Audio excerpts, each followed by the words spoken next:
Listen, I'm going to say something. I hope it's not detrimental to my future endeavors. On the show. But when you have board members that can complain about they don't go anywhere. You don't go anywhere where? They don't travel. You're like, I admit that is that really important to what we're doing. Travel to go where, Wawan? Because you're about to take people to the World Cup. No, it's this one. This one has nothing to do with World Cup. It's just comments where condescending stuff. Like, no, it'll be comments where since you came here when I Lippe. Oh. And me, you have to now you have to see where my mindset's coming from. I'm like, now I don't know the dance. I don't know the dance. Yeah. So I'm like, we were at that village doing a massive launch and whatnot. So kick back in Yana with the travel to like Okavango Delta.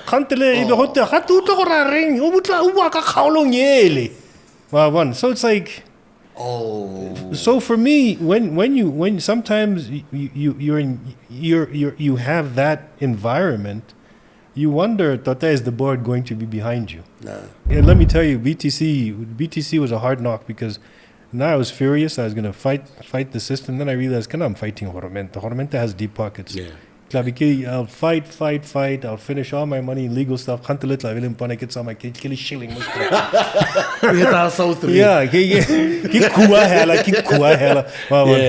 So I was like, no, I can't do that. It's a loss. But it's damning because when you have newspaper articles saying Lippe fire, and then you start reading these things, who's going to employ this guy called Lippe? Even in many interviews I had after that, but what happened? These stories we don't understand. The numbers were moving up. What happened? And I'm saying, all I can tell you, I'm a victim of what is possible in a parastatal system. Yeah. That's all I can tell you.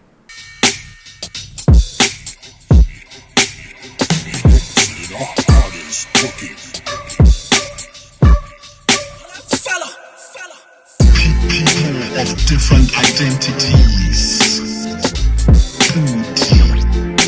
Podcast with PODI-CAST.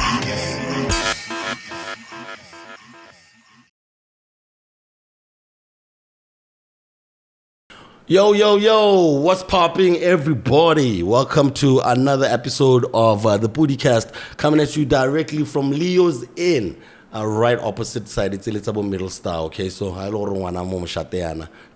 you're going to Bomarapula, just keep a look to your right. You should be able to see some signage. Right across the street from localcorner. That's where we're at. It's a beautiful, beautiful space.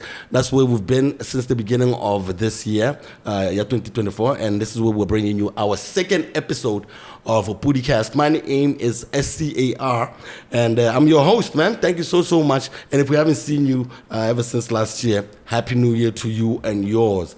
And today's edition, wow, all right, cool. This is a bit selfish.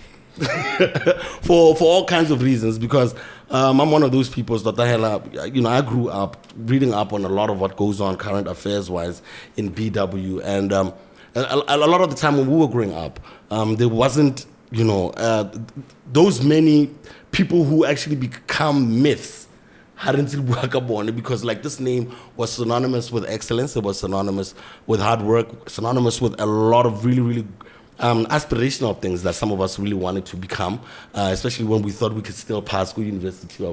But as we went on, this name dwindled into the background a lot. Purposefully or not, we don't know.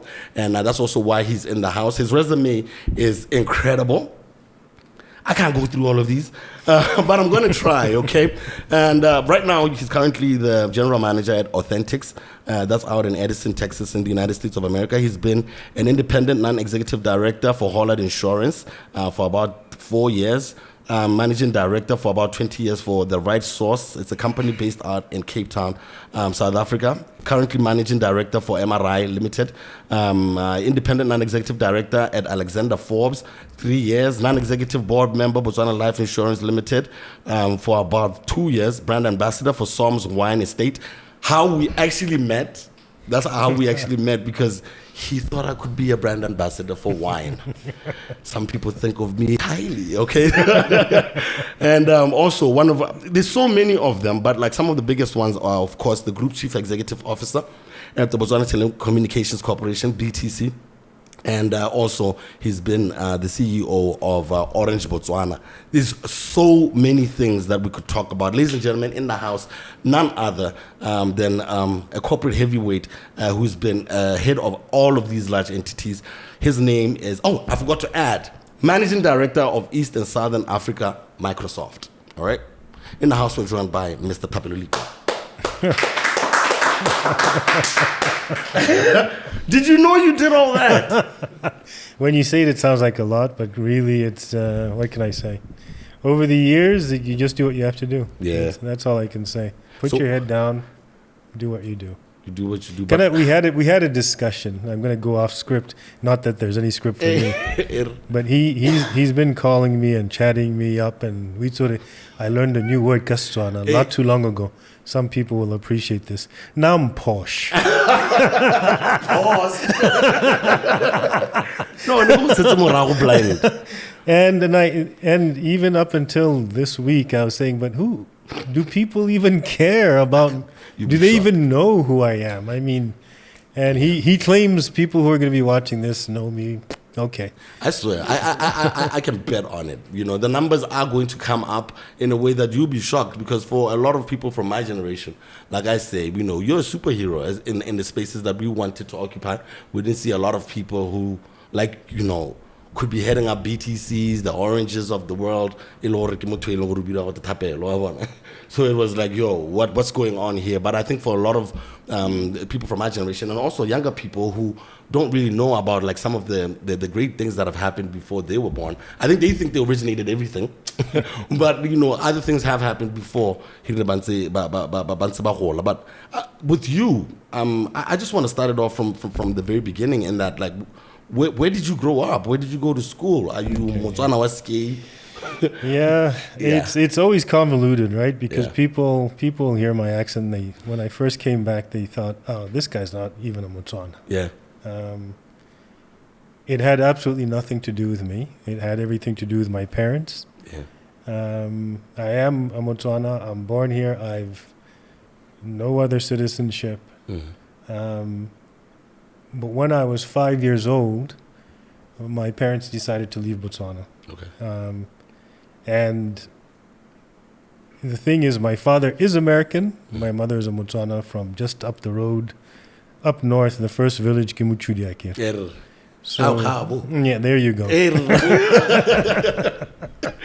So at a very early age, we leave, and I had the very, very good fortune and privilege of having a father who joined here. He was with the Peace Corps, United States Peace Corps, and then when he went back to the U.S., he went back to school, so I'm told, and he joined the American Diplomatic Corps, and his duties saw him traveling, posted in Kenya, in Tunisia, in Côte d'Ivoire.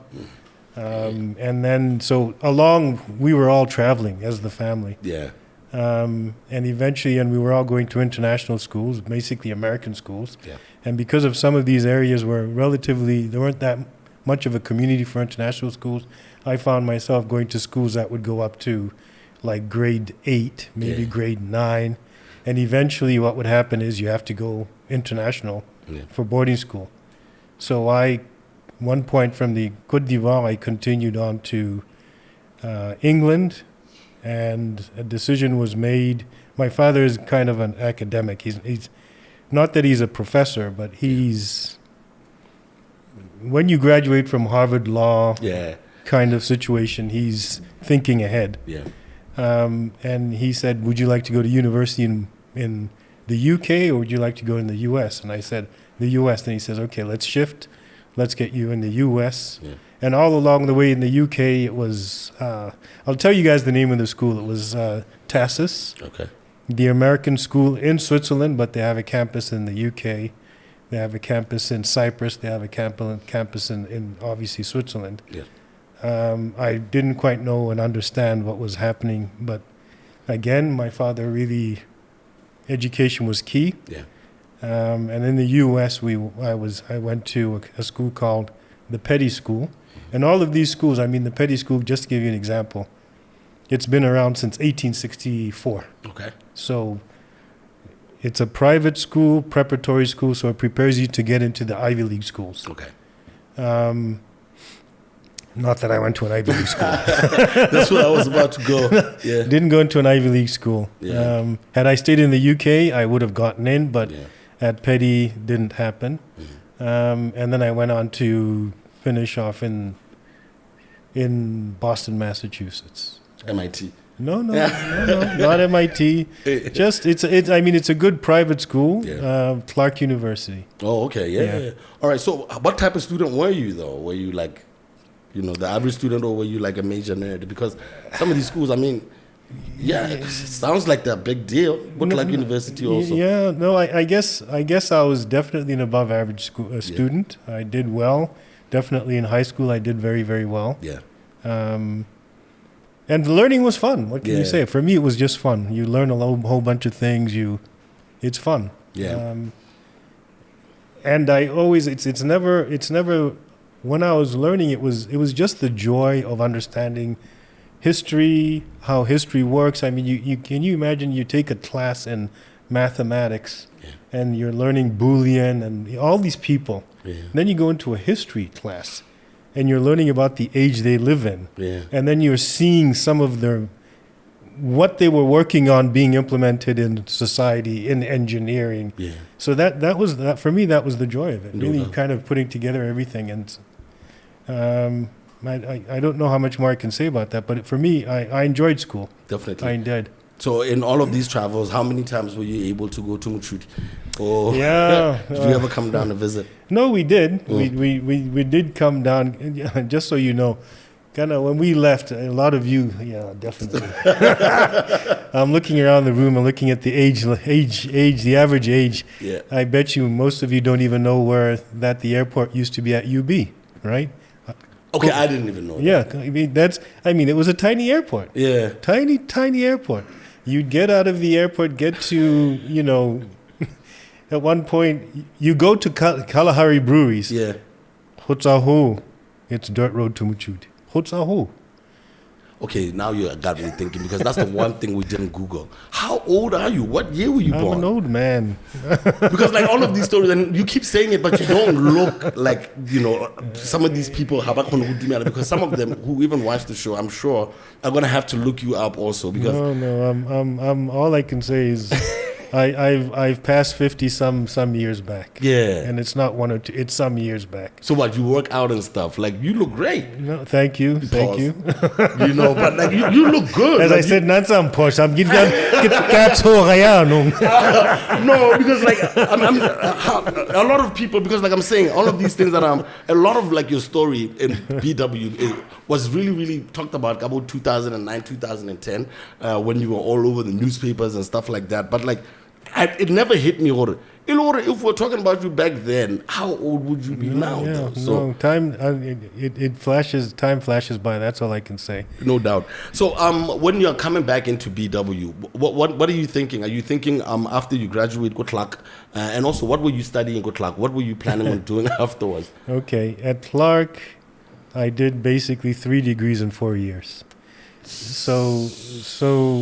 You're talking to a dropout. I made it to 4th year, but I'm just saying 3 and 4 years. No, but again, it's all consequences of our upbringings and what we see, exposure. Yeah. I did physics, computer science, and French. Not even easy. No, for me, French was easy, so it was a safety. Having lived in 2 French-speaking countries, right? That's safety. That's going to keep up the GPA. Yeah. Physics was murder. At one point, I was trying to do math as well, but that was tough. That was tough. So you want the average student then? I get the humility, but I'm just saying, who goes for physics and all of that at the same time? What were you trying to do? Again, I enjoyed learning. Were you trying to go to NASA? No, I mean, again, you, as a kid, what do you aspire to be? For me, it was flying an airplane. Yeah. I mean, flying an airplane. It was computers, understanding how these things work. It was radios. Just to give you a snippet into my life, my parents would buy me toys, or they would buy me an alarm clock, all integrated, right? Yeah. You got your radio, your alarm clock, all in that one. digital thing, that right? Yeah, combo. Why? The parents would go. Yeah. They come back. I've taken the whole thing apart. Yeah. I want to know, how is it working. Yeah. I So want that's to how. know. Yeah, that's how your brain worked. And so by the time you graduate, I'm trying to get to how you end up in Botswana, because from this point on, it looks like you could have been anywhere else in the world. And talking about the world, I know that the missus is French, so I thought, bring some France here. And you said you're not even trying, So this is called, I don't know if you've ever had cognac though. Back in the day, yes. Yeah.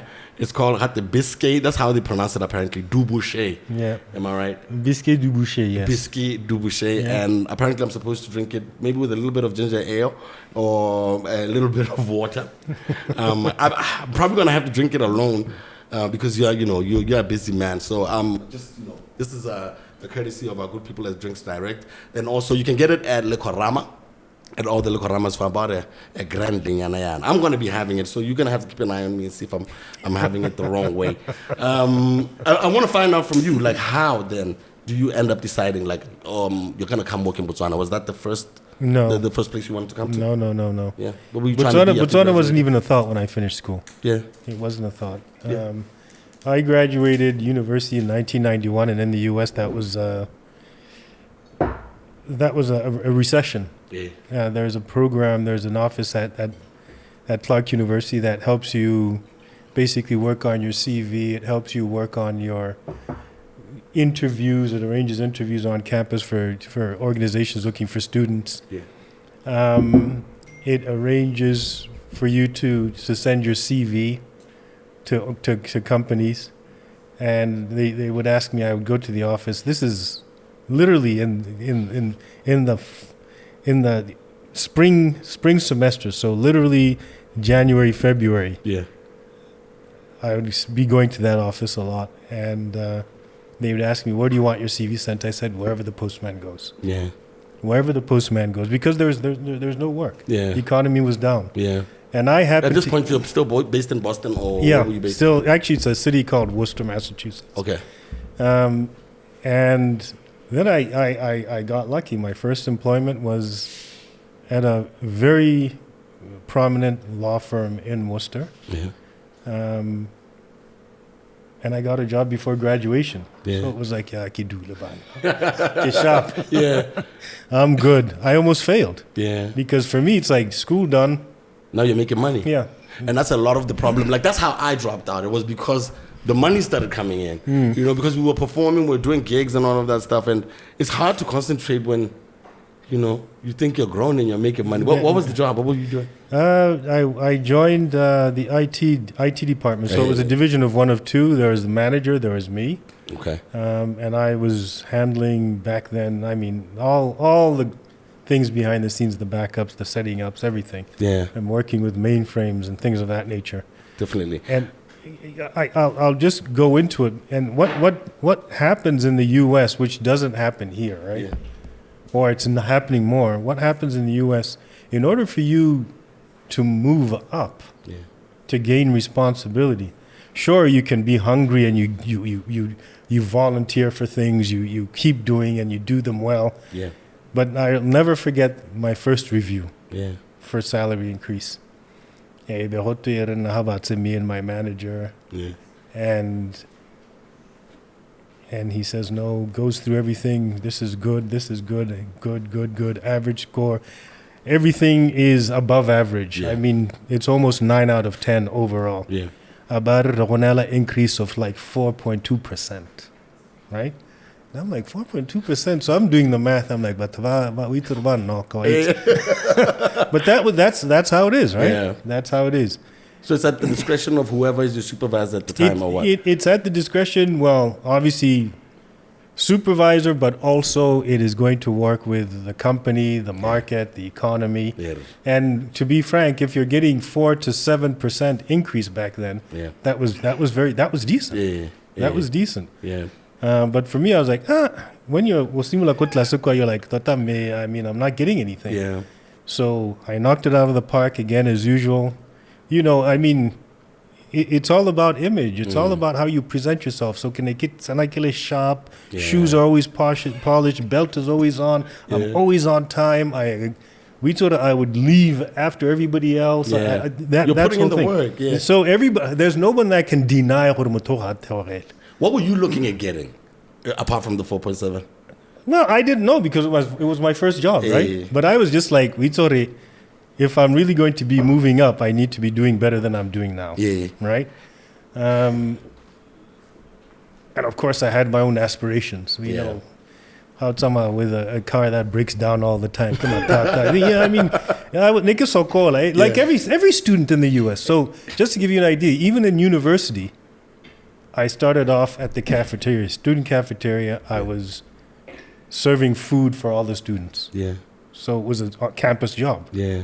So it was cleaning after the students. I was feeding, let's say, 1,000 students a day. Yeah. But it's not me. I'm part of that. You're part of a team. In no time, I received a promotion with the student manager. Yeah. So now I'm managing the team of other students that are working. Yeah. From there, I became catering student manager. So whenever there is a function, working at the university's house, he's always trying to raise funds. He'll invite people to his mansion, and we're catering. Yeah. Tuxedo, everything I'm catering, but you're earning big money. Yeah. From where I was, it was from I still remember, $4.25 as just a regular worker, $4.25 an hour. And if you become student manager, it's $6 an hour. Yeah. Catering, $10 an hour. Yeah. So I'm like, I'm getting the money. So you think this is where you saw organizational structure? Like, is that where you got those skills? Because I'm thinking you're a maths and science guy, and in your later life you become like a CEO. So honestly, I think they look like worlds apart. For me, I can't put a finger on where it comes from. It's not, there's a lot of people that will tell you how the leaders are born. Yeah. If you're not a born leader, you're not ever going to be. That's nonsense. Yeah. It's pure nonsense. You learn these things if you want to learn them. Yeah. You watch people that you want to be like and you aspire to be like them, and you learn what are their habits, what are they doing, right? Yes, sir. That's simply all it is. So it's not as if that's just what I saw. That's how I grew up, and also, so there was a structure in the household. We were eating dinner at a certain time. It was structure. Yeah. When we get at home, we're all sitting at the family table. We talk about how was the day. That was the interaction at home. Yeah. So my worst question that my father used to ask was, "How was school today?" I'm like, "School was school. It was school. Yeah. School is school." Yeah. But I understand what he was after. It's just that structure. But so when you're asking how do you bridge those two, I was hungry. I wanted cool things. I wanted. So I didn't even mention that I became a DJ. Yeah, man. Oh, no. I still have my LPs. I had someone stole my MK12s. Will tell you what kind of a DJ. When you have MK12s, it's serious. I was DJing. So what were you jamming at the schools or after? I was doing so again. When the university would have functions, they need music. Yeah, that's the guy to hit up. Talk to me.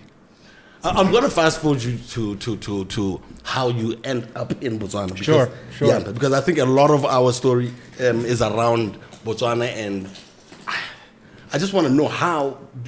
It sounds like you were on the way up in your own way, making extra money over there and there. How then do you decide, I'm going to go to this country where the dirt road starts from Broadhurst? No, sure. What happened was, when I eventually made the move, I was a practice principal for Unisys Corporation, and I was managing the territory from the border of Maine and Canada in the Northeast all the way down to Hartford, Connecticut. Okay. And it was cradle to the grave solutions. That's what we were providing from a technology standpoint. What are those? Yeah. So what are cradle to the grave? Okay, cradle to the grave is any new technology. So an organization is going and they say, we want to go today to Orange, Microsoft 365. Yeah. We don't know how to get there. What do we do? Okay. Right? And we come in and we say, okay, right. We advise them. We can do these, and they say we don't have the expertise. Fine, we've got the experts. We got Microsoft certified people. We've got people that understand the hardware, what kind of hardware you need, what kind of servers you need, all of these things. Yeah. So we deliver that, and then to the grave would be everything you have. What are you going to do with it? We would then take it and dispose of it. Okay. Right. Awesome. We would do all of that and everything in between, the networking, the messaging, everything. Yeah. And when I started the company, my revenue target was 3.1 million. And in 2 years, I grew that to 13.9 million. So I wasn't looking like, when I made the move, I just started looking at the economy. Again, that was a year where the U.S. was in a recession. Yeah. And just to give you an idea, Unisys had been a company of 80,000 strong all over the world. Okay. When I was then looking to make a move, there was about 10 to 15,000 people. That's how many people were laid off. So when you started with it was like what, getting like a franchise of some sort, and then you started off somewhere else? Or? No. I mean, it's a corporate, right? Yeah. So it's a corporate. They're located everywhere. Okay. And I started off as a project manager. Okay. And became senior project manager and became a practice principal where I'm responsible for the revenue, I'm responsible for the people, I'm responsible for everything. For everything over there. Yeah. And when I looked at Botswana, I was looking back and I'd Googled Botswana and be like, Ito the King.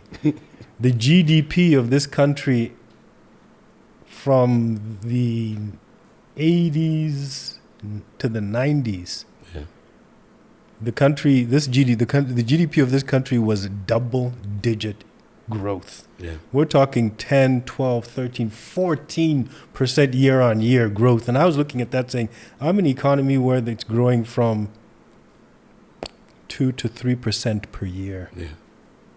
There's a lot more opportunities here. Yeah. Right? Makes sense. So it was easy for me to move. Yeah. I came here for the opportunities.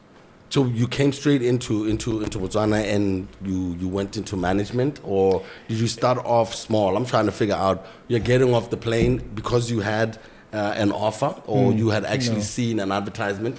I think I came in under the radar into Botswana because I did a year to... I come here before. Yeah. And I spoke to BTC, I spoke to Botswana, I spoke to all these companies. Yeah. The BTCs of the world were super excited and everything. So I said, okay, no, well, I'm end of this year, 2002, I'm coming back. Yeah. I'm moving either which way. Yeah. No, yeah, the excitement. I moved back. There was no offer, so I started the Right Source. Yeah. And I started getting little gigs, IT, and, companies. And there was so much more. I think when I really came back, I say this, and it's not to be obnoxious, to think, the sun comes out of my rear end. I don't think anybody could match my technical expertise in country, or maybe even in South Africa, with what I was coming back with. Yeah. And I'd be put into rooms with IT managers, and I'd talk to them about solutions I can provide. It's all flying over their head, yeah. And in many places, I'd tell them, one of my first clients would tell me, after I sat with them, and they said, okay, no, good. Can you just make my laptop print? And I'm like, okay, no, sure. Done. Because you actually had the technical know-how. Yeah. You weren't just coming in to be, pushing people around. Yeah. Exactly. So it was like, hell, I can do that. So that's what the trick was. Because I was always wondering, it's like, all right, what was it about you that out of nowhere, because positions like CEOs of parastatals, immediately you think political. No, everybody thinks right? Yeah. I'm politically agnostic. I came back because of Botswana. Yeah. Whatever I can do to assist, I will do. Yeah.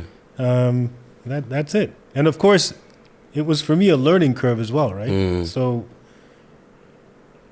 I did get called for an interview at BTC. There was 2 positions. There was head of IT, and then there was CEO of BuffyNet. Okay. And so I was like, okay. But now, me, I'm interested in the CEO role. Yeah, Boffinet. What was Boffinet at the time, though? Because we think Boffinet was fiber it was right an now. ISP. It was an ISP. Okay. Just an internet service provider. You want internet at home, we can do that. We get dial-up. I mean, that's what it was, dial-up. It started off as a government thing, Yeah. like the ISP. It wasn't 100% private yet. owned by Okay. BTC. Right. So for me, that was like, okay, no, I get this. I sat with a guy who worked there, an older guy, and he took me aside and he put me through questions, and he was asking me things like, how many children do you have? I'm like, do you know that's an illegal question? Isn't that illegal to ask me that question? Yeah, Are you business. married? I'm like, Chief. what's that got to do with what I'm doing? And then I'd answer anyway. And then he's like, no, good. I just wanted to put you through the milk. Let me open the books, and we went over the it's on BTC. yeah, the financials of the organizations, right? I go to the interview. They ask me all sorts of questions, technical questions about IT, head of IT. Then they shift to CEO role, interview for that. So that's what I'm like, okay, no, good. I'm prepared for this. I start getting ready to talk. It was the one or two questions about, no, reshap. And I'm like, but I haven't even started yet. Yeah. I was going to tell you the financials, what we need to be looking at, what what sort of services you need to be providing, blah, blah, blah. No, reshap. And then what happens is I get the offer for the head of IT, which I didn't take. Yeah. But that's what you went there for. But I was going for the CEO one. And sometime later, somebody else is offered the position to be CEO of that ISP. Then the strangest thing happens. Then I'm given an offer, no interview, nothing, to be the chief operations officer at this company. And I'm like, Botswana works in strange ways. This person who's the CEO, I can eat it. And he's already offering you a job. And I'm being offered the job. So this is the Boffinet. Sight unseen. Yeah. I think it's Boffinet. Yeah. But I was an ISP. Yeah. I'm saying Boffinet, but Yeah. and I didn't accept that job either. I was Yeah. like, what? So my understanding is I'm going to be doing the work when now. No doubt. Yeah. I mean, how did you even get my? I mean, one. How do you know about me? Yeah. Yeah. Got an offer, everything. And I'm like, what is this? Come on. Yeah. So Smells fishy. So I was like, I give a did you too, and then I went in to interview for a consultancy at BTC, and it was Encompass doing also one of it was doing disaster recovery, server consolidation, and business continuity for BTC, and on top of that, it was also acting as head of IT for BTC. So I did that for 1 year and 1 year only. And I'm not very kind in describing the experience because my synapses were dying. I could feel hore.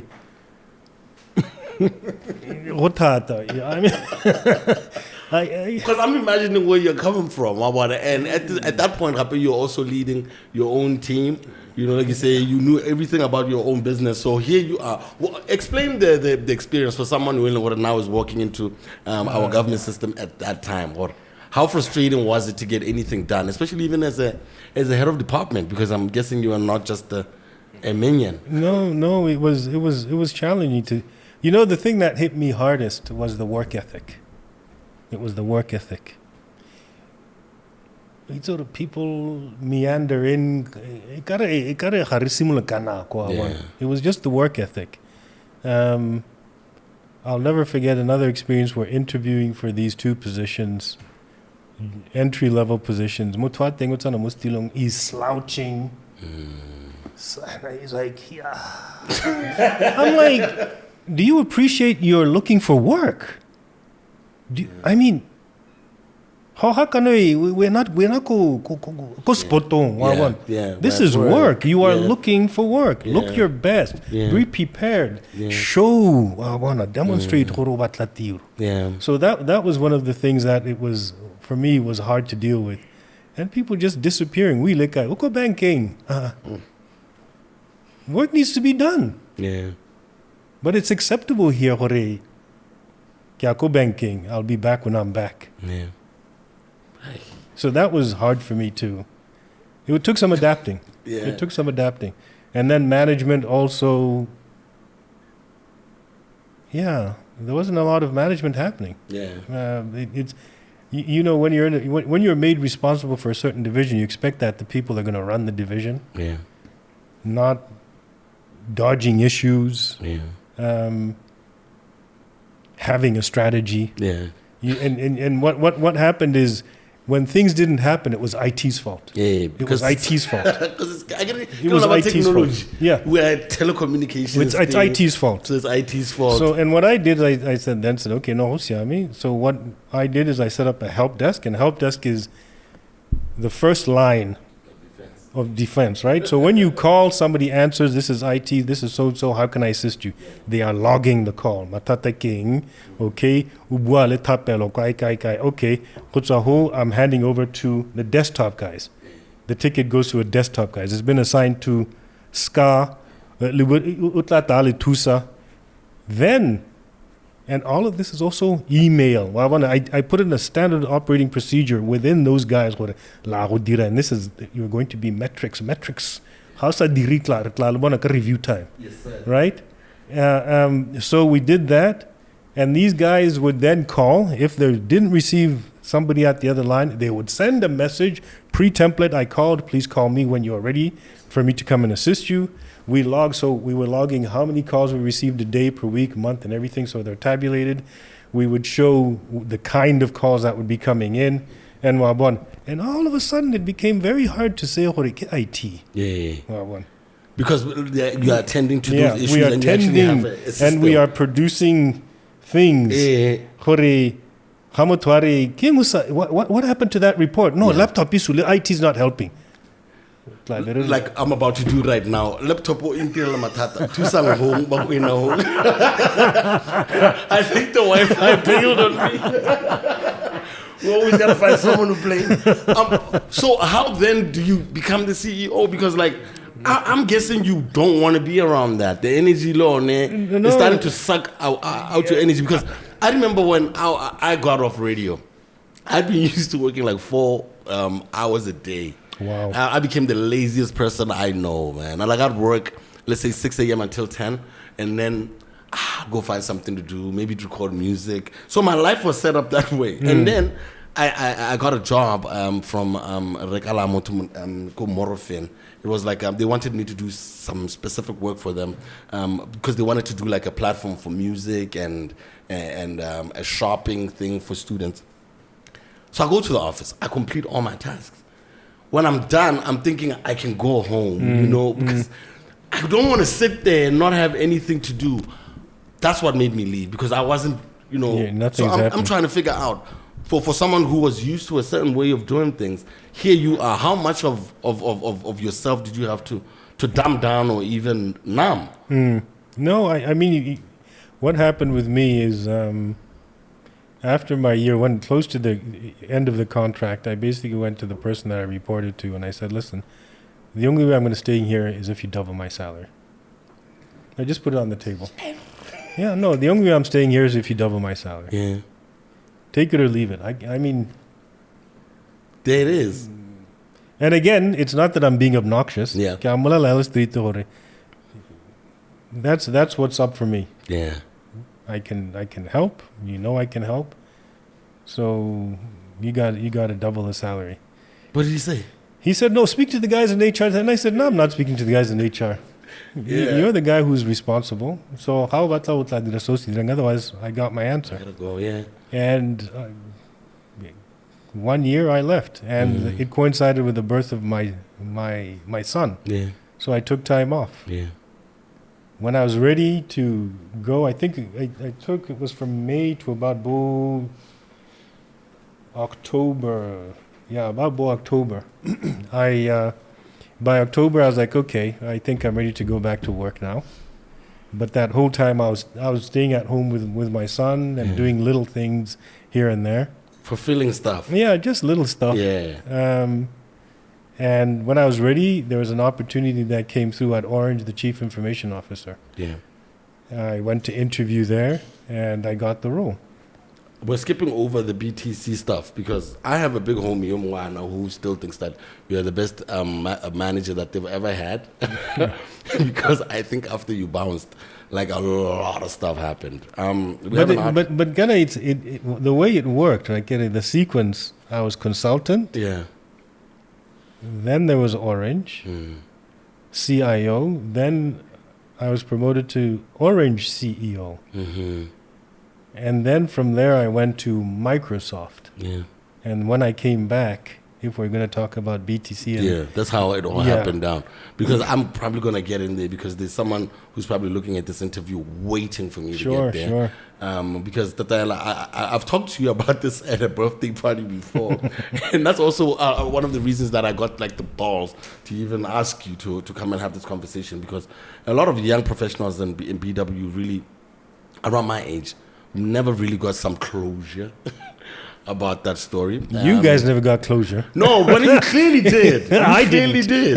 You know, what happened is apparently, according to this this newspaper article, let me just find out. Oh, okay, producer, you're on the line, huh? No, she's on it. she's the one who did it. You know, all I remember was when articles came out because you had been suspended. There's an article that came out. You know, all we knew was that because this is how crazy the articles came out. It was about when you got paid. You know, it was never really about why you got suspended and how you ultimately got terminated. There's a newspaper article here written by localcornermu in 2010. The Minister of Transport and Communications, Frank Ramsden, told Parliament on Friday that Lippe was suspended by the board to allow for investigations on allegations of failure to follow appropriate procedures in procurement of the 2010 FIFA World Cup tickets.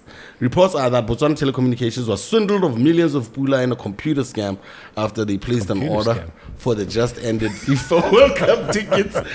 He said the charges were laid against Lippe on the basis of the investigations, and a disciplinary hearing was conducted in May. And Ramsden said he was studying a report that was submitted about the investigations with a resolution on the case expected in due course. And while you were still chilling at home, you got 273,000 pula.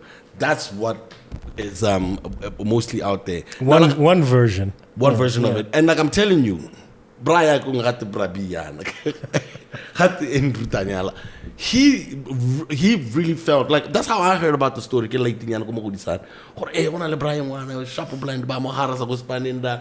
I think and he was in the delivery department. But your story went all the way down there in the organization. People felt like you were being hard done. So 2010, you know, we'll go back to the other stuff, but like I want to get into 2010 because that's where your name was all over the newspapers. Sure. How did all of this start? Did you buy tickets with the employer's money? Sure.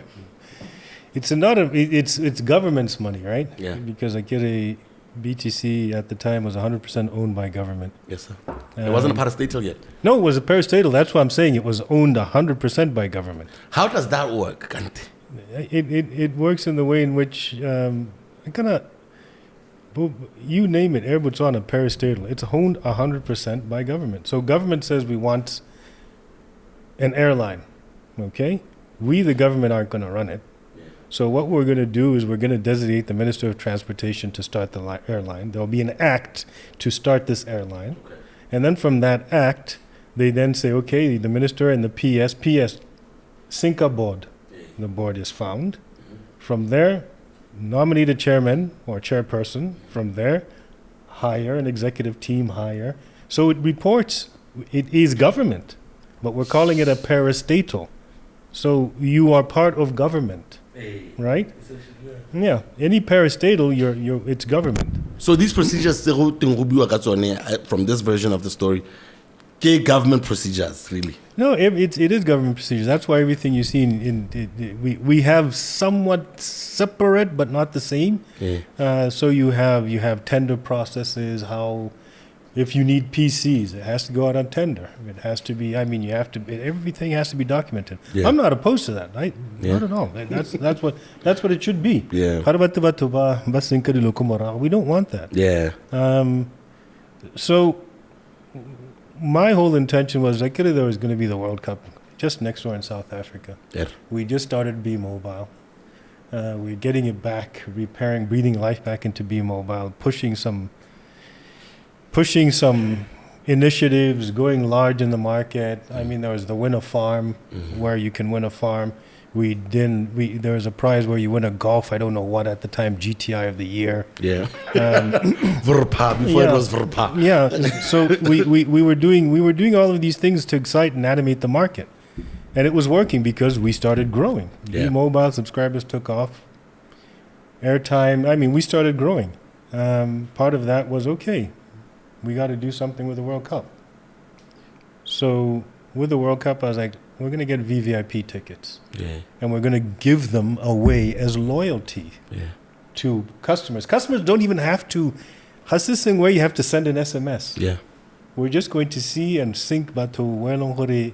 And obviously all of this is going to be done above board with an auditor and everything. Yeah. We're not cutting corners. Thapelo that are going to get these things. No. Yeah. In fact, anybody who works at BTC, sorry guys, you guys are out. Yeah. Out. Harabatubodi manga. Yeah. So that the intention was to give these tickets to loyal Be Mobile clients or loyal BTC clients. Yeah. So corporates come into mind, big wheeler dealers. You'd be surprised. There's people who are prepaid that are paying back in the day. You'd find people that were paying 10 to 20,000 prepaid. Yeah. And you'd approach and be like, "Ano, ito ron hale contract." In Clorele. It's just I'm like, still that guy. I got I'll prepay all the way, but I gotta call. Yeah. Yeah. So that was the whole intent. That was the whole intent. What did happen is there's a company that was dealing with these tickets. They said yes, they're going to produce the tickets. A certain amount of money was paid up front. The company never produced the tickets. They never produced them. I told the board this is what's happening. I told them the legal action that we're taking and that we're going to recoup these monies. Yeah. But the idea stayed, we're still going to do this. We're still going to do this. I then identified. You double down. Yeah, I found another company that was doing this. And of course, these are all certified certified FIFA companies. Accredited. It's not like I'm calling Bo Samangmang or Hey. These are FIFA certified companies that they are the ones that are dealing with the tickets. We did everything again.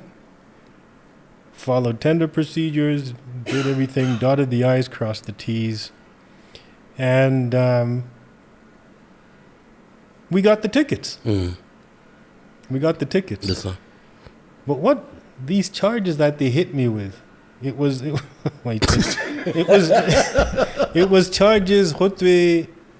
We were giving away a BMW X6, the very first one in Botswana. So stand a chance to win a BMW X6. We'd bought the car. It's ready. It got dealership. Yeah. That car has been bought and it's being used for me. It's in my name. I remember about and I'm like, yeah. Have you not seen that I have a company car? Why do I need to be driving that vehicle? That's not even my style. Now I wanted to win a Lamborghini. Yeah. We couldn't get one. We couldn't get one. We couldn't get one. Well, and now that's where I was thinking, because it's going to make a huge difference, right? Yeah. People are going to be like, what? Yeah. Everybody's going to be doing that SMS competition. Yes, definitely. Everybody. You this is like Be Mobile, so you have backing your government, let's say, as a private company, they need to break even, I get. So you'd really, like RB2, I feel they don't have a lot of pressure to be competing for advertisement with radio stations because they have the backing of the government. So I'm thinking, if you're thinking that way, it's also because you don't have that many overheads, right? No, the overheads are there, but the way I ran the business is it has to be profitable. Yeah. It has to be. We at the time, I think I don't want to misspeak, but we actually under my tenure gave government the biggest dividends in the history of the organization. Yeah. So we cut government a check. Up. Yeah. Okay. Why are other parastatals doing that? Yeah. No. Botswana rail is bakai. Botswana bakai.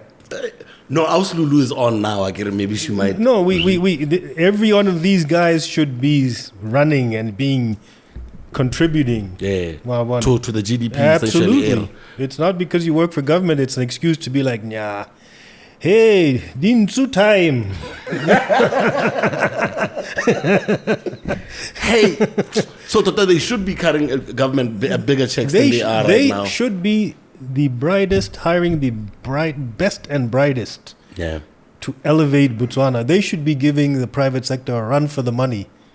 Because kind of my view is, if you have private sector, what I find happens a lot is you have government now competing with the private sector. But the service isn't quite up to the standards of private sector. Yeah. If government services were way up here, you have to get up here to be able to say, government, you can now retire that because private sector isn't able to do that. Yeah. That's typically what happens when in an emerging market, as a young country. Yeah. To say, okay, but instead what's happened in our country, I believe, is government has become the largest employer. It's like a sugar daddy. And it shouldn't be. It shouldn't be. That's why the government also will say, you private sector, you need to contribute, you need to. Yeah, sure, they do. They need to step it up. But I think private sector, to the degree they do step it up. As we're still hanging out with the Red Thapelo Lippe. Mari, if you are looking to send your parcels from Botswana and South Africa, Expert Express Deliveries BW offers courier and logistics services between Botswana and Joburg on a daily overnight express delivery basis at competitive rates. Now, all you got to do is visit www.expertexpress.co.bw for more information or to book a collection, all right? Yeah, city collection. All you can do also is contact +267 7549 8811. That's 754-98811. Or visit the office at plot 68303, Unit 1, Pakalani Industrial. And that's also towards Haoyaku Odi, Barge Pakalani East. When you're driving there's a new commerce park on the left, so you should be able to see it, all right? So that's where you got to go if you want to check out Expert Express Deliveries. Expert Deliveries BW. Anything, anywhere, on time. I want to go back again to your suspension. And, it's on the floor of Parliament. It's on the newspapers. It's on all of that. When was the moment when they said, yo, we're going to blame you for all of this and forget that there's a marketing manager, there's a sales manager? How did this become your baby? Look, it's the CEO is the one that's going to take the heat for these things. There's no two ways about it. There's no two ways about it. The CEO is going to take the heat for it. But other guys can point at me. I'll be like, it was Saul. You didn't feel, because this is publicly out there. It is. And you see, in my view, as I'm saying, when you look at the charges, and I fought. So I said, I'm going to sue them. Yeah. Because this is not true. The charges they hit me with weren't true. Because it's in Nahonoro, okay, the ones about the car were basically just newspaper fodder. No, that was a charge. They were also in That was a charge. The house where I was living, all right, so okay. Listen, what? Okay, chill. What was going on here? Because I'm trying to figure this out. You were in the building. You were in the corridors. Who? Look, all I can say... Okay, not really who, but... All I can say is... How did we get here? It seems, unfortunately, this is an MO that... This is a pattern we've seen repeated time and again. Yeah. Which is really unfortunate.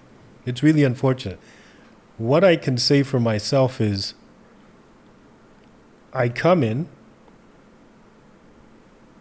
The reason we're talking about this is because people see a change. Yeah. A change, and it's even people at BTC that see a change. Yeah. It's the customers that start seeing a change. Yeah. It's everybody seeing a change. Somewhere along that way, that change is rubbing somebody the wrong way. Yeah. But it's good change. I say somewhere along the way, the change is rubbing people the wrong way. Because what? They're not the ones calling the shots? Or it wasn't the idea? I do not know. I don't want to come All I'm telling you is there are forces at work in which are we in the same team? Like we all want there the you better. go. Are we on for the same country? team? We need to be on the same team. Yeah. And now I'll tell you.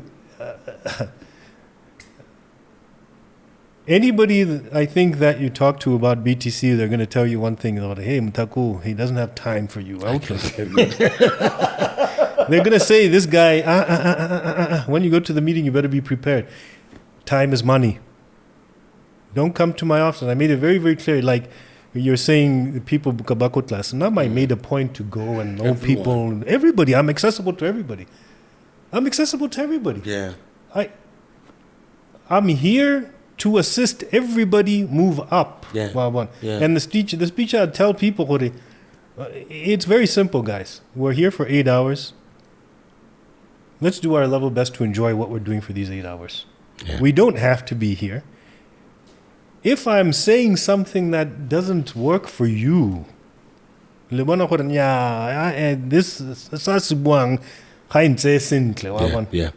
I told them, I'll work with you to find you a place that works for you. Yeah. You see? Definitely. It's not everybody's going to be happy with the change, because there's those people that would be using company vehicles. Out. Using company resources. Out. Yeah. People started going. Yeah. Come like, justify. Why are you doing this? This car belongs to Horomen, the Wawan. Yeah. Was saying. Yeah. Now is the guy I was the guy where I'd see police cars stopped on the side of the road, or I had a garage.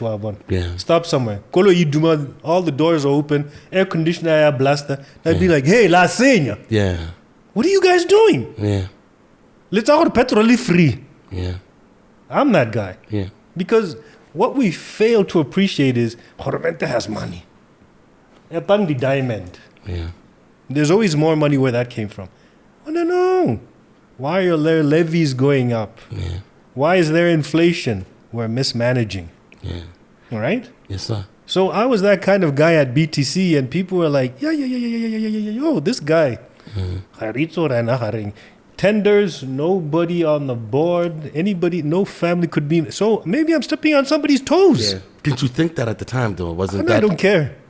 Yeah. I'm there to bring profits to the organization. I'm there to run the organization profitably on behalf of my Mpoya Yamudin. Yeah. Right? Yes, definitely. That's how we're here. This is it. Kim Mpoya Yamudin. How about you saw growth in Nobona, like you said, double-digit growth patterns. Imagine where it could have been if we started doing things the right way. All the time. I believe, we had a great first president, second president. Things were moving. Those were the times. Yes, sir. Lefesto. Things were moving. If we maintain that pace, Botswana would be a Singapore of Africa. It would be a Singapore of Africa. It is already an exemplary country. Yeah. Yeah. But now I'm never satisfied easily. We can do more and we can be better. Shocking how I see Singapore everywhere. And you mentioned it. It's everywhere. All right, I'm going to ask the most basic question. When conversations start going this way, why, you are not politically affiliated. Why are you not politically affiliated? Because I asked that because I know you're a principled guy, but like I'm saying, we see what's going on. We all see a lot of the time, it's either you're with them or you're against, are you with us? Us can be anyone, but all the time. Are you with us or are you not with us? And if you're not with us or you're neutral, this means you might be with them. With them, Kibo, man. Get out of here. So it's like, what are you going to... Why don't you play the game? Because that's not my game. Yeah. It's simply not my game. It's not my game to... being a politician it takes a special individual to be a politician. They're motivated differently. Yes, sir. I mean, I'm gonna go to Tautona. Yeah. Morena. Wow. Just think about this. You're elected president of this country. Just think about it. You have to choose your cabinet ministers from the people that won elections in the constituencies. Yeah. So your pool of individuals is limited, but you get how many? 2 specially elect? 2. if I'm not mistaken. I think they probably raised it to 3 now. I think they might be 3 now, but okay, let's 2-3. Yeah. Arre, 2-3. I think they increased it. There was a time guys were mad about that. It's like, you guys just want to put you guys in. No, but Chief, my view, the way I see it is, so you are a guy that wants to effect change. Yeah. Okay? In a system, think about this. An elected official, a minister, is an elected official. Yeah. As that minister, whenever you have your constituency somewhere, but you're now doing 2 jobs in one, right? Yeah. You're running a ministry, but you're running that constituency. Constituency as well. I don't know how they manage. They don't. I don't know how they manage. They really don't. I'm here to tell you. They really don't. Right now, it's crazy because what I'm seeing, because I don't know, it's because I was in Mohano. What I see right now, towards election time, they start running like crazy and now trying to get back to doing work at the constituency. On the very last day on the last year of that term, that's when they start. So it's like a blessing and a curse at the same time. So all I can say is that's a very tough job. You're wearing 2 hats, right? You're wearing 2 hats, which is difficult enough. Then you have a mandate. You only have so many years to effect the change. That Tautuna is saying, hey, dirang dudes. Your boss. Yeah, your boss is saying, this is what I need for you to do. And it's not you who's doing it. You're depending on who? A permanent secretary. Yeah. That one is there. Elections, hadio moko boneba. Hadio. Hey, but to give out. Hey, that thing. They are the ones running the ministries. Yeah. Okay? I heard that. So how hard is it to effect change?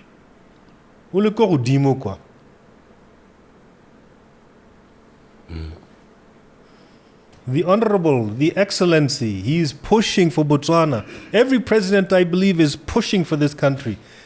But Yeah. Yeah. So no, that's not for me. I want to go to a place where I can effect change. Yeah. It's at my level, I can do it at my level. Yeah. You have to. No. I cannot. Social butterfly and No, stuff. that's not me. That's not me. I've picked that up for sure, yeah. That's not me. What's a number of how long? Oh, jadi jole batol gabwaka di komodi pudi ding ding. Oh, I didn't want. No, I don't know. I don't know anything of. I don't know. And you don't want to pretend like you do. There you go. I don't want to come across as a fake. Yeah. I don't know that lifestyle. Like eats. Yeah. All I can say is kitlalu tusabahol. Yeah. Beyond that, I eat. I don't know. And other people have different problems. You see. So, But okay, with political affiliation, I mean, if you were to look at someone who's probably about to be in a position like you were, where they're running to the parastatality, maybe they are politically affiliated or they're not. You know, the way we're set up, Botswana, do you think there's ever going to be a change right now? Do you? Because I know you are, you do your own thing in your own space. Do you think the way things are still set up is the same as how you left them? And is there any change that you see coming up, or what in politics? I always look at parastatals because I think they do the most. In person, okay. Hey. So that really, for me, I think it depends. It really depends on. It depends on the ministries. It depends on the permanent secretaries, because you can see things where a certain PS will move in, and all of a sudden things start to move. Yeah. Right? Yeah. It depends who's there. It depends on the team, the administrative team. Are permanent secretaries politically appointed? I don't know how they're appointed. No, you're part of the civil service. Yeah. You're part of the civil service, and but don't you scheme? They know, or this guy is one of us here. Because I think, to some extent, I don't know if I'm getting myself in trouble, but I'm just saying, I sometimes feel that a lot of, if there was less politics within Tsone, the parastatal like a war, they would be able to cut the government a check. So I'm just always wondering. I honestly, it's hard for me. It's hard for me to answer that question, because all I can simply say is there's a whole system. I mean, there's a whole system of governance, and some governance. You have some ministries that have many parastatals. Yeah. They have to find a way to effectively and efficiently manage those parastatals. Yeah. I think change is possible, yes. I always know I'm not one of those people that says, it's impossible. Nothing's impossible. Yeah. There's always a solution. I'm going to wrap up this really dark space in time. Did you go watch the World Cup? No, I didn't. Come on. I didn't.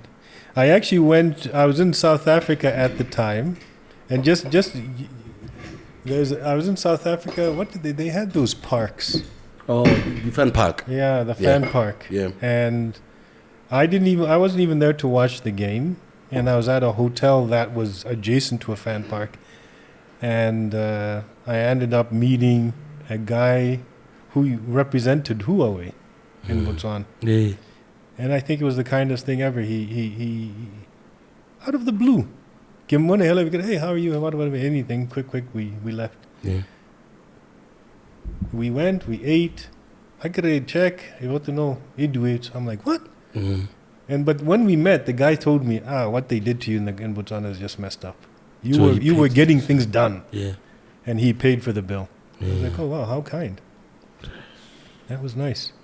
But it was tough. And let me tell you, BTC was a hard knock because now I was furious. I was going to fight the system. Then I realized, I'm fighting Horomenta. Horomenta has deep pockets. Yeah. I'll fight. I'll finish all my money in legal stuff. Yeah.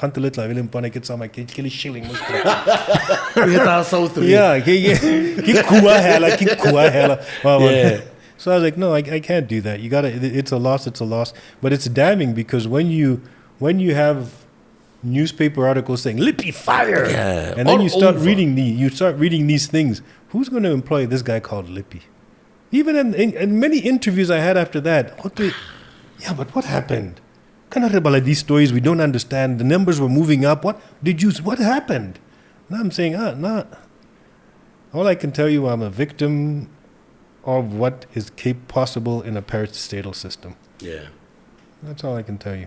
You know, that's one of the reasons, what I really, really wanted to talk to you, because like my mom worked in a parastatal system, and like I would hear these conversations and stuff about like, how difficult it is sometimes to have like autonomy as Lorna, because there's always like someone overseeing. But with these boards as well, wrapping it all up, what did the board say? Was it like they didn't see that you were bringing in the results? Listen, I'm going to say something. I hope it's not detrimental to my future endeavors. On the show. But when you have board members that can complain about they don't go anywhere. They don't go anywhere. They don't travel. You're like, I admit that is that really important to what we're doing. Travel to go where, Wawan? Because you're about to take people to the World Cup. No, it's this one. This one has nothing to do with World Cup. It's just comments where condescending stuff. Like, no, it'll be comments where since you came here when I live and me, you have to now you have to see where my mindset's coming from. I'm like, now I don't know the dance. Yeah. So I'm like, we were at that village doing a massive launch and whatnot. So kick back in Yana with the travel to Lakavango Delta.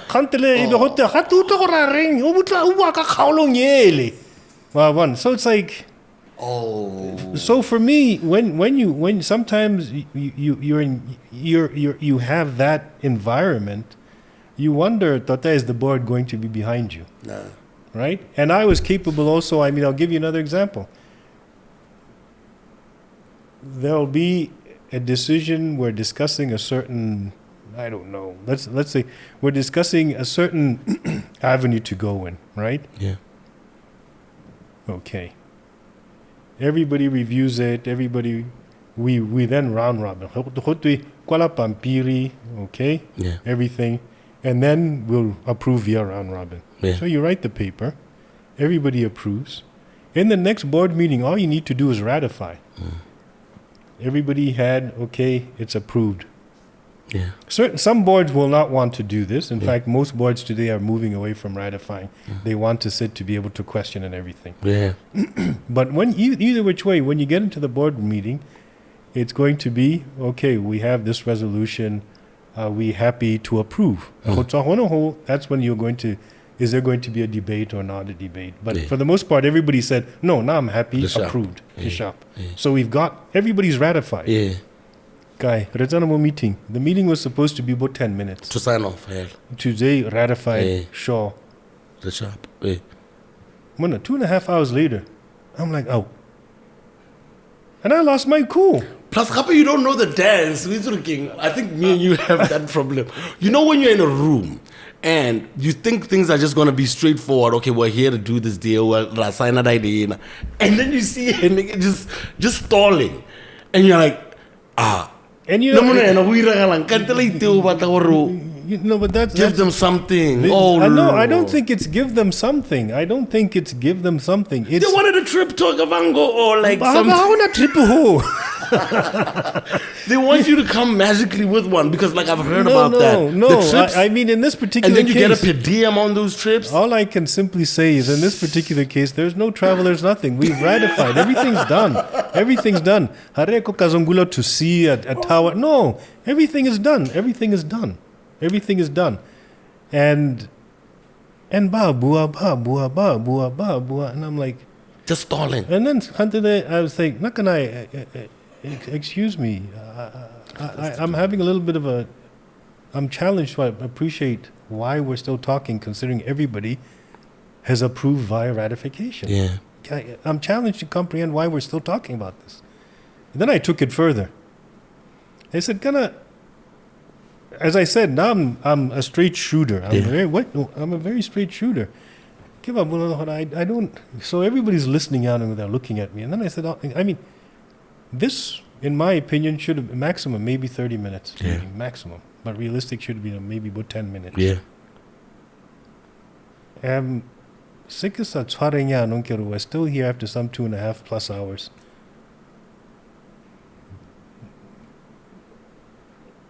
It behooves me to speak of the financial attributes or implications. Yeah. We all get, the board members, you get sitting fees. I think about 10,000 per meeting. No, it's not about 20. Back then, I don't know. I know that guys get like a huge chunk of change. It depends on what board you're serving, but back then it was, let's say, about 3,000 per person per seat. Okay, definitely per seat. Up. Okay. Yeah. And I'm like, if you do that, you could have earned 3,000 in 10 minutes. But now what you're doing is you're reducing your hourly rate by still being here talking. Yeah, no, that's some smart stuff. They don't get that. And to them, it was like, after that. But I would have took it like that too. because even afterwards, the management came and said, hey, you have to apologize. I'm like... It's the truth, though. It's the truth. Yeah. So through channels, one of the things I got back from my interactions with the board was that they don't like it Mushimanyana aba ruta or something, or aba lectura. But that's my role. If I'm to be talking telecommunications, I just can't. Until you'll just be hearing another foreign language. Yeah. So I try to explain the tower, the process, how it works, how we're making the money. Yeah.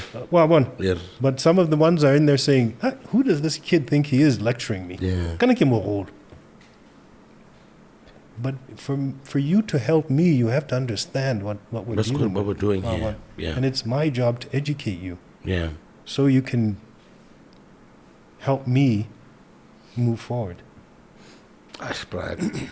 I really respect that about you a lot, because in a world that we live in, a lot of the time, I don't even know what to call it, because a lot of people would say, by sticking to your guns, you're compromising yourself. A lot of people who've stuck to their guns about how they feel the status quo is and they don't like it, it's like, I've been told many times, Kibar. So that I think, especially because you are as brilliant as you are, a lot of people who are going to be checking out this episode, I'm doing that for them a lot of the time, because I've been lucky enough to be around you and see that Brazil is okay. he's doing his thing, but because you're not a social butterfly, you're not out there trying to show people, they tried to kill me, but I'm alive. But they really did try to go for you. It was political assassination. It was professional assassination. That's one of the reasons I actually went to Cape Town, because it was very hard to find employment.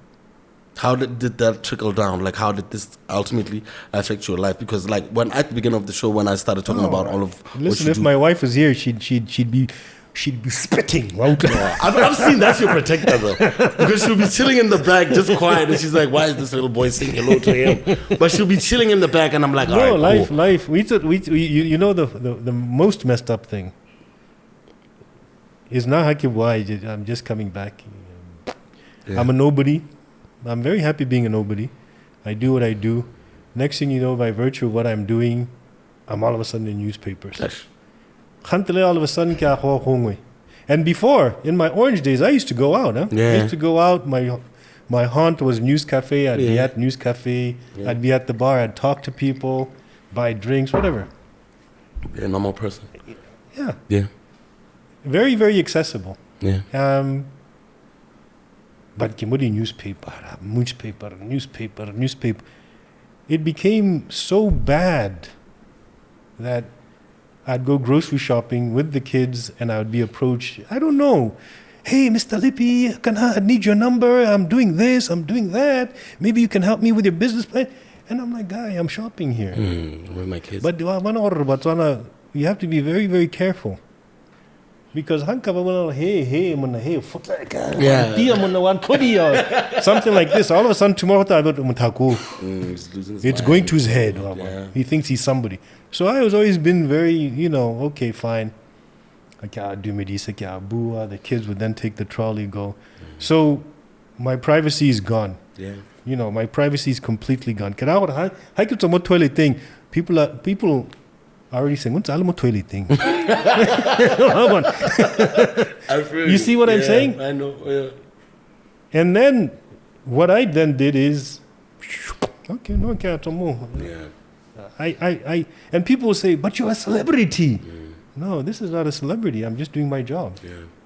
A celebrity is a person that's on the screen. They're acting. You see, voila, you are a celebrity. You are a celebrity. There it is. My job is to be more famous. There you go. I go out trying to be known by everyone. This is it. That's the job. How I not be happy to be the guy in the corner. Doing your job, And that's what I always try to tell people, even like young people, is like, what are you famous for? Are you really trying to be famous for that, or you want to do the job itself? Not every job is supposed to be, put you in the front. And that's why, like, I'm so happy that you actually came through, because you didn't have to.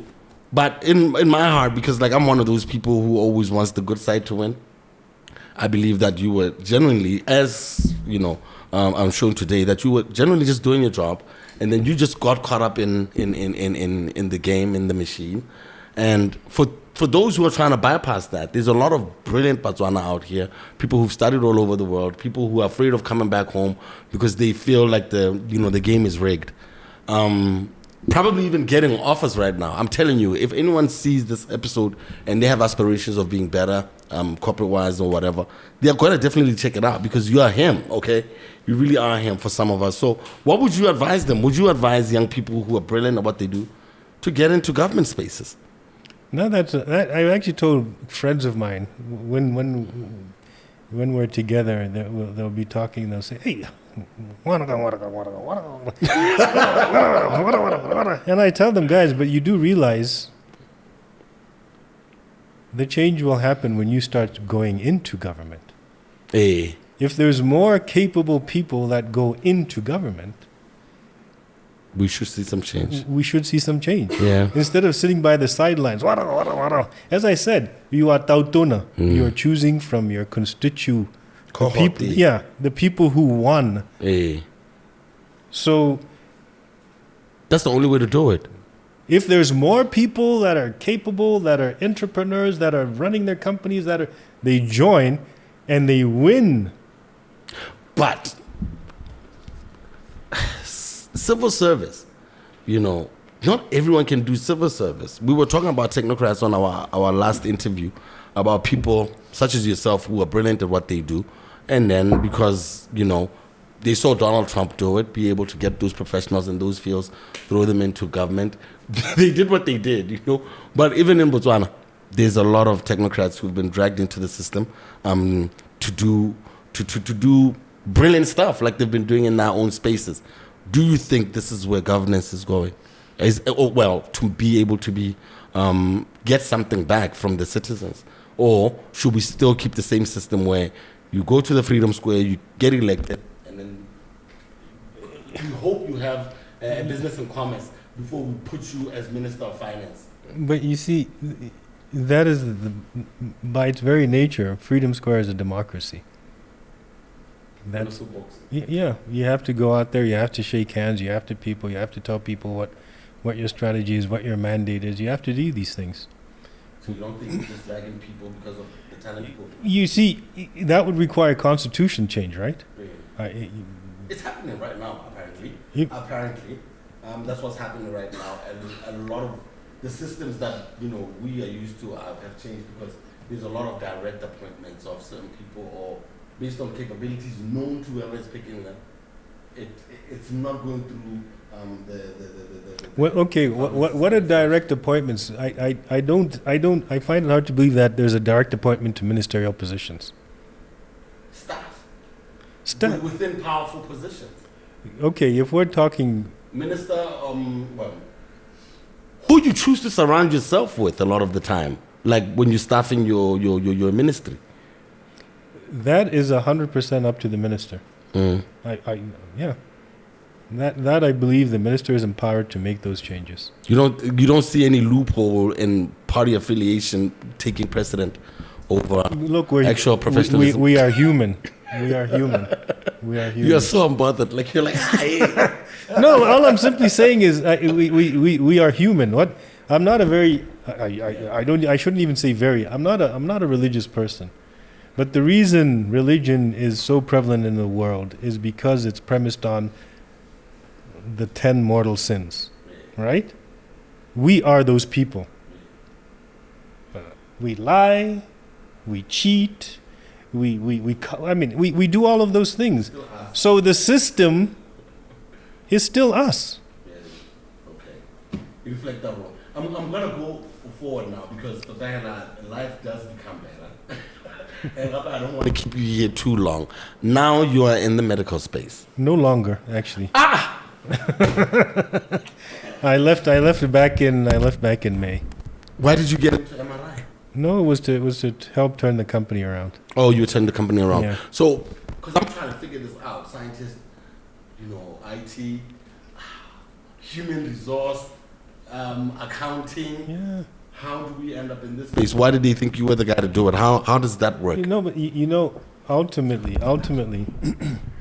I moved the mic too much. You see, not unlike, and this is why I also was like, I don't see myself as whatever anybody else sees me as. Yeah. What am I good at? Yeah. Can I even make this? Can I even make this glass? Yeah. Yeah. Can I make this microphone? Can I even sew this shirt? What do I make? What do I do? The only thing I seem to be able to do is to manage. To be able to understand, put together a strategy, to make profits, to assemble a team. Not to me, somebody who deserves the praise is the guy. Botswana, I believe there's another guy here, Botswana, who's come up with a light bulb. Yeah. That's gone international. No doubt. When, the bulb world. Top hats off. Camp. Yeah. That to me is, wow. That's something to like. For me, that's like, yes, man. Yeah. I mean, I'm a dime a dozen. Yeah. Every single organization out there has an MD or a CEO. Yeah. I am a dime a dozen. Yeah. What is it that I can do? I can manage. Yeah, people need management. I get it. Yeah. We're trying to become the better version of ourselves, but like I don't know because I was about to talk to you about the health system in Botswana. It's become a big conversation.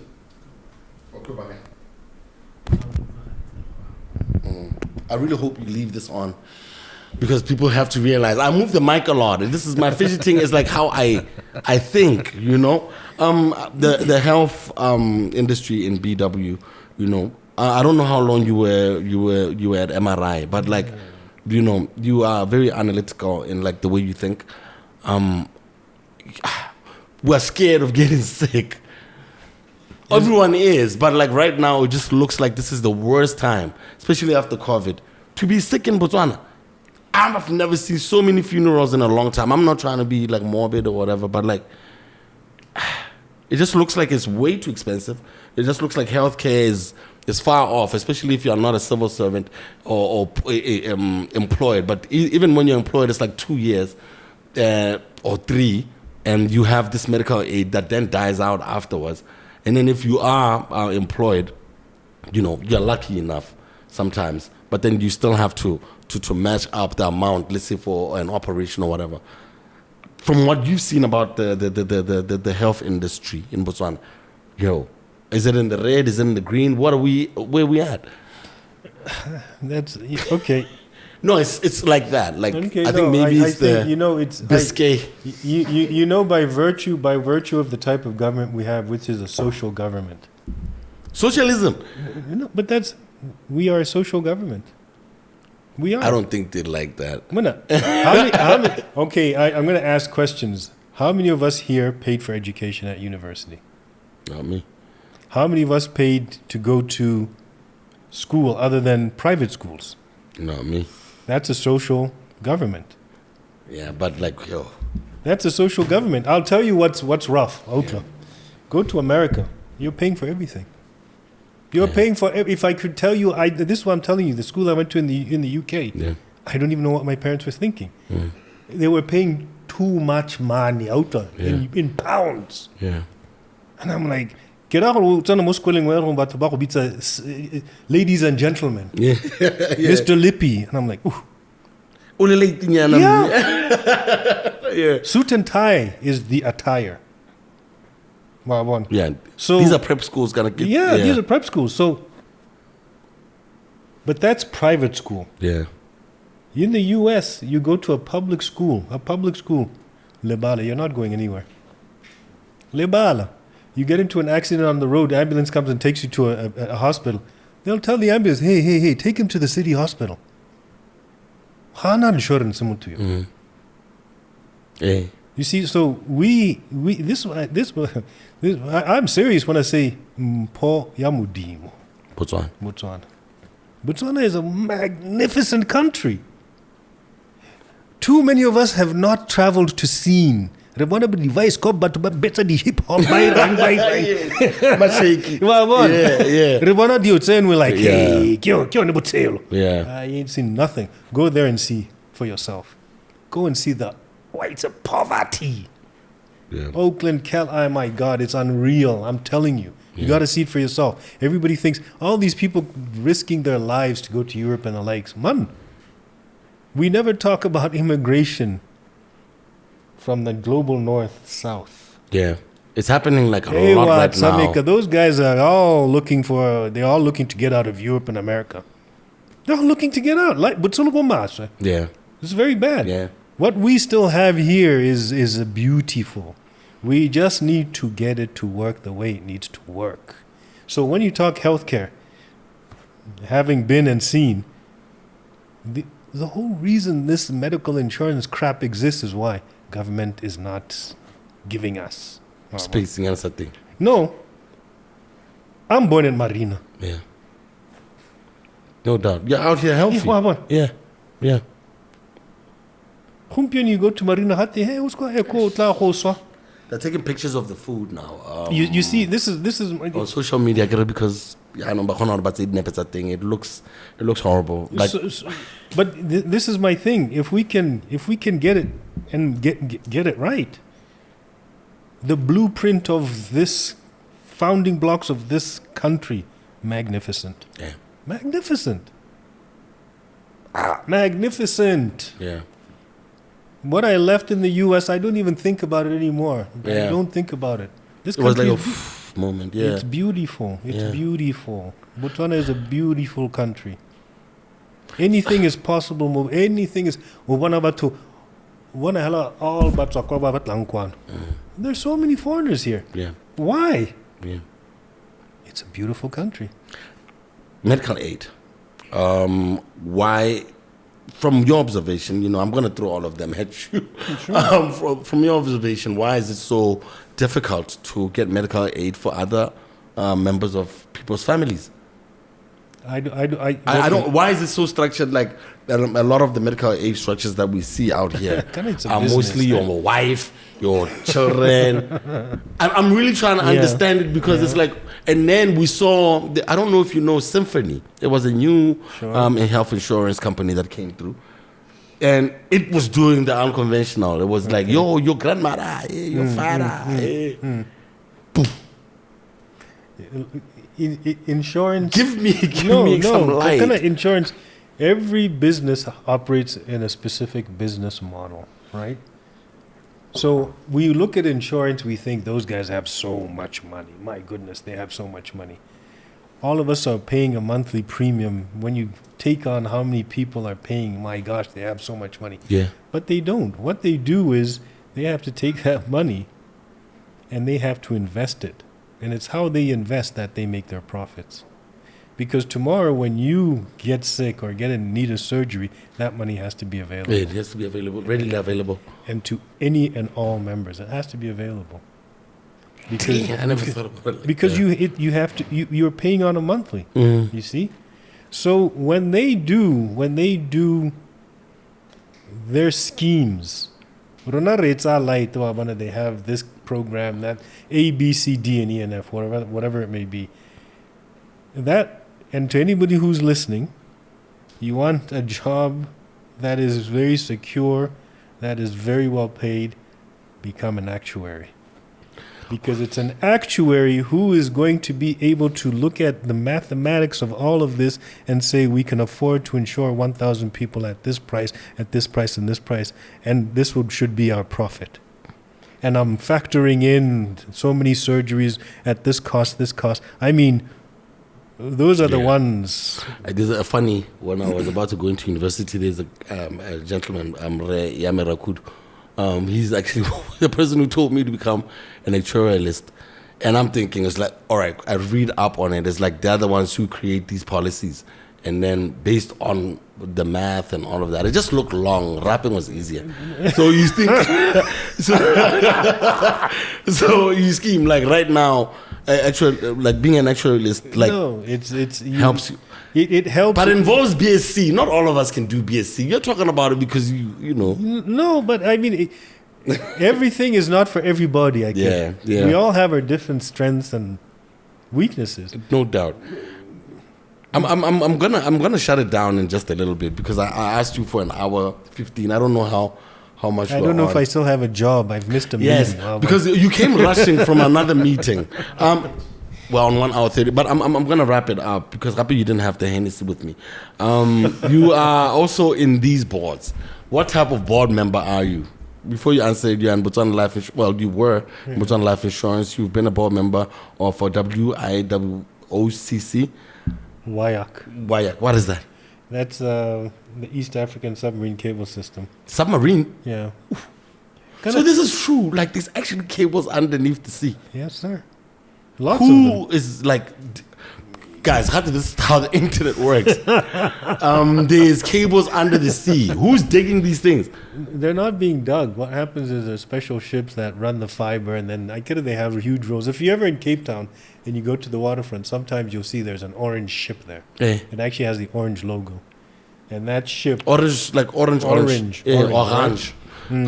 And it has a huge roll on the back, and there'll be fiber. It just lets it out, and as it travels from wherever to wherever, it also does the repairs if a cable. But they just go to the bottom of the ocean. They just leave them at the bottom, and they're fiber cables. So that's how we get internet. That's how we get internet. Yeah.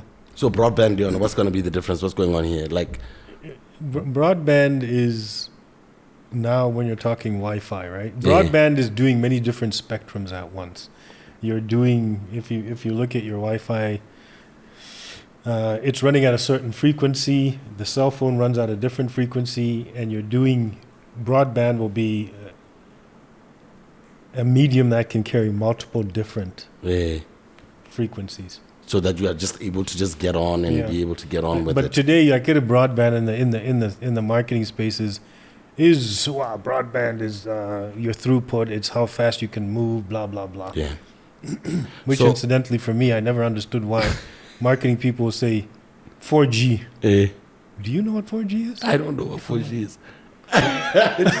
What is 4G? Why is it important for people to because tell I'm us about to do 5G. 4G is on now. Yeah. So so who cares? What does it do for me? Thapelo, that's your answer. Like, that's your question. What is 5G? What does it do for me? Why should I be paying more for this 5G? I'm really asking you that, bro. Can you give me the answer? So it's nothing. Wait, hold up, thought. We might want advertising. We never know. We got some financials to handle as well. I'm so happy like you came through. Are you still a member of any boards, or did they kick you out because you're too honest? No, please. Yeah. I sit on the Hollard board. Oh, Hollard Insurance. Yeah, Hollard Insurance. Yeah, we like ourselves some Hollard Insurance. Yeah, I used to sit on both Hollard and Alexander Forbes at the same time, but the time constraints became too stringent, so I stayed. I left Alexander Forbes and I'm with Hollard. I'm the chair of the investment committee. There's been a couple of changes, but I am the chair of the investment committee, and I sit on the main board. Awesome stuff. And as far as what kind of a board member you are, all you're doing really is you're helping management manage the company. So they present their challenges, they present their financials, they present what. So if there's cases, and I'm on that board because I've got experience having been a CEO. Yeah. So I can share with them, watch out for this, papi. In COVID, when I was in the medical sector, I could then tell them, look, the rates are going down, so you guys are going to be getting hit with policies, but it's going to cool down. We're seeing it cooling down. So be prepared, little bon. So that sort of thing. How much of that is math? That's more experience. Or more experience that's than more experience. Calculations. You can see the trend, Vavon. Yeah. Shish. Yo, I don't know what type of interview we just had. I just know that, my head is buzzing right now because of... I think you're one of the most amazing people that I've ever read about and got the chance to meet. In that, your humility also comes through, but I can also tell the passion is really there as well. And also thank you for never just turning me down and saying, yeah, money. Because for me, you're a really big deal, and I have the utmost respect for you. So thank you so much for coming through to the show. Not at all. I'd use this arm, but this mic here. Hey, no. How about we might even make one? Who knows, man? Guys, it's been so dope. Mr. Lippe is about to head out. I don't know. What are you currently working on? And if people want mentorship, are you offering any? I get that question. I get that question a lot. I nearly shut down the show. Are you offering any mentorship? I get that question a lot. Right at this particular junction, no, I really am not. Yeah. Happy, I don't know. I get approached many people, LinkedIn and everything, and I'll say, okay, what do you need help with? Yeah. People will be like, what? So I don't know what you want from me as a mentor. Yeah. Right? You just sitting with me is not going to be possible because I'm working. So if you have a specific area where you need improvements and assistance, I possibly might be able to sit with a few, and I mean a few. But you are active on LinkedIn, so they can hit you there. Yeah, because apparently guys are macking on girls on LinkedIn now. It's like, hello baby. It's like, I want a job, dude. Thank you so much. Guys, that's our show. Shout out Drinks Direct. And also, like I said, I had to drink slowly because I'm not about to become a fool in front of Brazil here. Biscay and how Dubouché. Dubushi. Dubouché, Biscay, and Dubouché. Cognac, VSOP, all the way out. Guys, thank you so much for hanging out with us. And that's our show. We'll see Actually, you. can I say one other thing? Yes, sir. Because we actually had a private discussion. Yes, sir. And you were saying the people coming up. Yeah. And the people that might be watching this. I think everybody with Woody TikTok and all these instant things, they look and they want to identify and they want those big cars, they want all those things. None of that's going to come if they're chasing it. Yeah. Yeah. I don't have those things, right? Yeah. But what I've realized, as I say again, not that who am I, what am I good at? I'm good at managing companies. I'm good at doing that thing. And that's what I enjoy doing. Yeah. If you identify something you're good at doing, life will take care of you. Yes, sir. But if you're going to try to say, I'm going to try to do what Lippe's doing, Yeah. do your thing. Find what it is, where you fit in, what you do well, and life will take care of you. It's that simple. Don't try to pretend. Do what you do best. We can't end it in a better note. Yo, guys, we out. Peace. I'll do one of these. There we go.